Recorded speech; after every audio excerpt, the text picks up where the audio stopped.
সুপ্রিয় দর্শক মণ্ডলী, আপনারা দেখতে পাচ্ছেন এটা কিন্তু মাছ চাষের পুকুরের ভেড়িবাঁধ। আর এখানে চাষি ভাই বেগুন চাষ করেছে। তো দেখুন বেগুনের চারাগুলো আপনাদেরকে দেখানোর চেষ্টা করব। এতে ফুল ধরেছে কিংবা কুশি এসেছে এটাও আপনাদেরকে দেখানোর চেষ্টা করব। তো দেখতে থাকুন।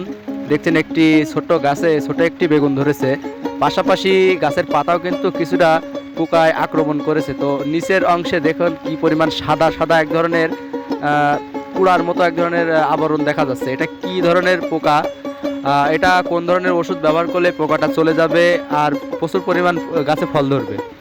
তো পাশাপাশি আরেকটা গাছ দেখানোর চেষ্টা করব। এই গাছটা কিন্তু অনেক গ্রোথ হয়েছে আর গাছের সাথে সাথে কিছু ফুলও এসেছে।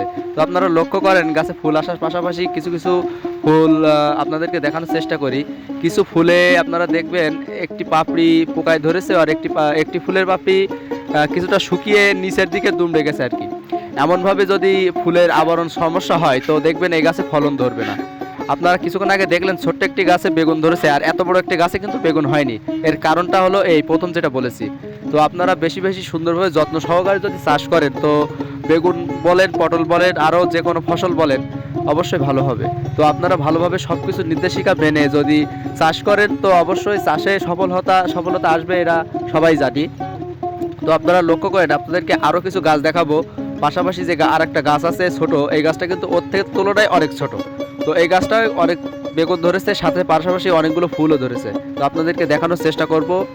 লক্ষ্য করছেন এই গাছের পাতা কিন্তু অনেকগুলো ছিদ্রযুক্ত হয়েছে, এই গাছেও পোকার আক্রমণ হয়েছে। আর পাশাপাশি দেখেন ছোট কচি বেগুন হয়েছে, বেগুনে কিন্তু একটা কালো ধরনের ফোঁটা আছে। মানে বেগুনে কিন্তু পোকার আক্রমণ হতে পারে, কারণ বৃষ্টির মৌসুম তো এখন সমস্ত ফসলে পোকার আক্রমণটা একটু বেশি। তারপরেও চেষ্টা করব যে ফসলগুলো আরও সুন্দরভাবে চেষ্টা করব ফলানোর জন্য সমস্ত কীটনাশক দিই।